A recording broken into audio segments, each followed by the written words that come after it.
warahmatullahi wabarakatuh. Saya Ilmiatul Hasanah dari Fakultas Tarbiyah PGMI Reguler 2A. Saya akan membahas materi tentang sejarah bahasa Indonesia pra-kemerdekaan.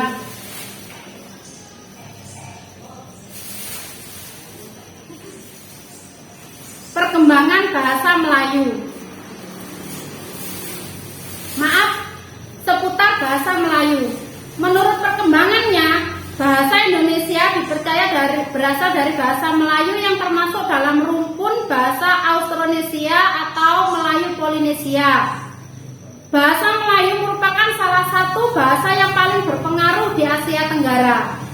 Karena bahasa ini mampu mempertahankan kedudukannya sebagai bahasa nasional di 4 negara, yakni Brunei Darussalam, Malaysia, Singapura, dan termasuk Indonesia. Bahasa Melayu purba di Indonesia ditemukan sendiri di daerah Kalimantan Barat. Hal ini didukung oleh beberapa penemuan menurut Bellowitz pada tahun 1995 berupa tembikar dari India dan mani-mani batu dari India, gendang bangsa dari Dongson. Hal ini merupakan dan membuktikan bahwa adanya hubungan erat antara budaya India dengan tanah asal bahasa Melayu, yakni Kalimantan Barat yang berada di Indonesia. Perkembangan bahasa Melayu dibagi menjadi beberapa tahap. Yang pertama yaitu bahasa Melayu pada zaman Sriwijaya. Menurut beberapa ahli, Melayu kuno mengadaptasi dari ortografi India berdasarkan tulisan Pallawa untuk merekam teks mereka. Sekitar abad ke-7, Sriwijaya dipercaya sebagai tempat persinggahan para biksu dari Cina untuk belajar Sanskerta. Termasuk salah satunya yakni I Ching yang mengatakan bahwa bahasa yang dipakai bahasa pengantar di Sriwijaya adalah bahasa Melayu kuno atau bahasa Kunlun. Bahasa Melayu akhirnya mampu tersebar di pelosok Asia Tenggara, bahkan mampu menjadi bahasa resmi, bahasa kebudayaan, bahasa dagang, dan karena selama berabad-abad sejak abad ke-7 Sriwijaya berkembang sangat pesat. Bahasa Melayu kuno juga ditemukan di Sumatera dengan beberapa bukti ditemukannya beberapa prasasti, yakni A. Prasasti Kedung Bukit di sekitar Palembang pada tahun atau yang berangkat tahun 638. B. Prasasti Taraktulo di sekitar Palembang berangkat tahun 684. Kemudian yang kedua yaitu bahasa Melayu kuno pada zaman Malaka. Kerajaan Sriwijaya mengalami kemunduran pada abad ke-13 dan pada abad ke-14 kekuasaan perdagangan dan kebudayaan berpindah dari Sriwijaya ke Malaka. Malaka telah menjadi pangkalan pedagang terbesar di Nusantara. Bahasa perantara yang digunakan tetap yaitu bahasa Melayu kuno. Hal ini dengan ditemukannya prasasti dan batu nisan pada sampai abad ke-14.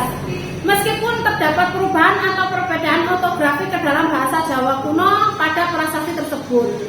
Kemudian penemuan-penemuan yang membuktikan antara lain yaitu prasasti Jambi yang berbahasa Melayu kuno ditulis dengan tulisan Jawa kuno tahun 1292.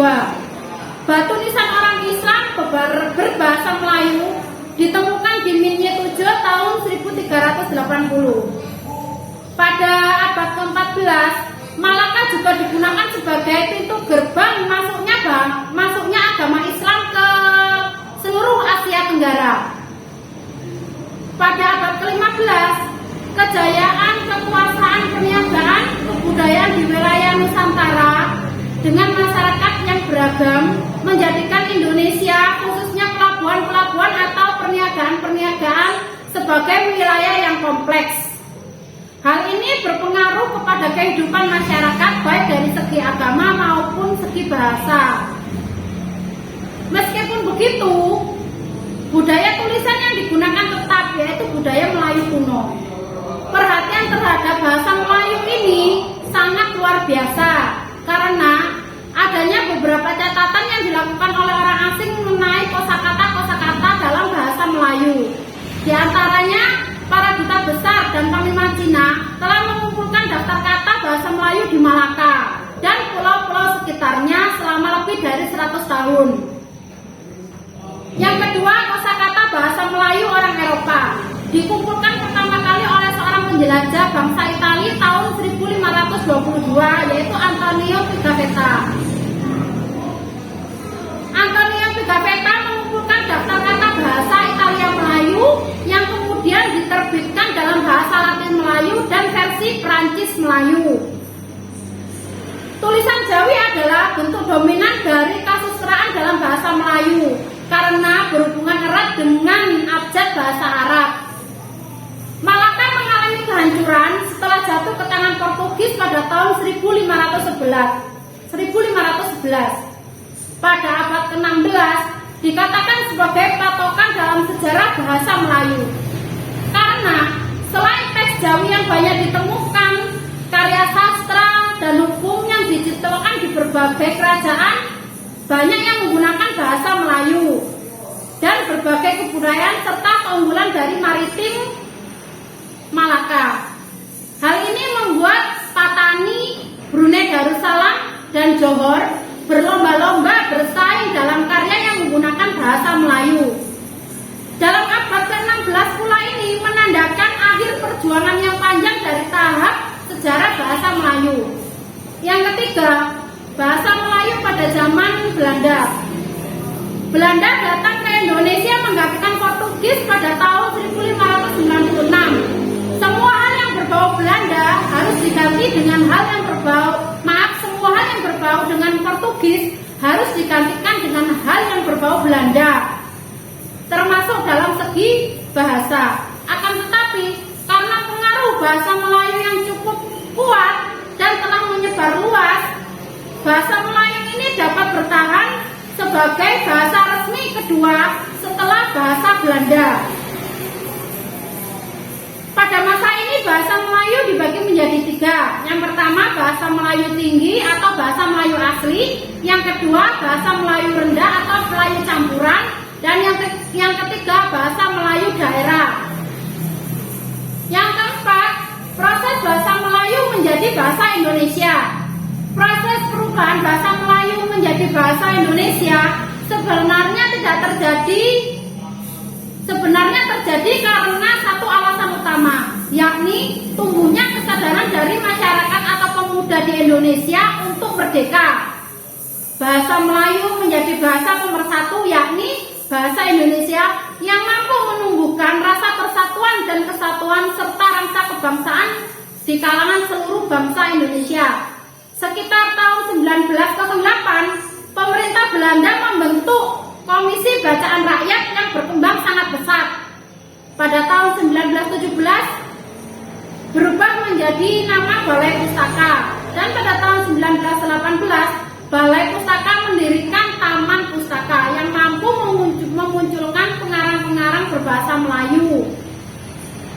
Pada tahun 1918 terbentuk Dewan Rakyat Belanda dengan sebutan Volksraad yang mengharuskan dalam segala bentuk kegiatannya menggunakan bahasa Belanda. Akan tetapi dengan usaha para Dewan Rakyat akhirnya mendapat kelonggaran bahwa bahasa Melayu tetap bisa digunakan. Hal ini menjadi angin segar bagi para jurnalis karena pada saat itu media koran dapat mudah dibaca oleh kalangan masyarakat. Salah satu peristiwa bersejarah yang menjadi ujung tombak peresmian bahasa Melayu menjadi bahasa nasional yakni dengan adanya Kongres Sumpah Pemuda pada tanggal 28 Oktober tahun 1928 atau yang dikenal dengan istilah Sumpah Pemuda. Sejak saat itu bahasa Indonesia telah resmi menjadi bahasa nasional yang berfungsi sebagai lambang kebangsaan nasional, lambang kebanggaan nasional, lambang identitas nasional, alat pemersatu berbagai masyarakat yang berbineka, dan yang terakhir adalah alat perhubung antar budaya dan antar daerah. Mata rek ini saya ambil dari buku Bahasa Indonesia Bahasa Kita, karya Aji Rosidi, penerbit Pustaka Jaya. Yang kemudian saya ambil dari materi buku Pintar Bahasa Indonesia karangan Retno Purwandari, penerbit yakni Istana Media. Kiranya cukup sekian dari saya. Apabila ada kekurangan dalam penyampaian saya mohon maaf yang sebesar-besarnya. Wabillahi taufiq wal hidayah. Wassalamualaikum warahmatullahi wabarakatuh.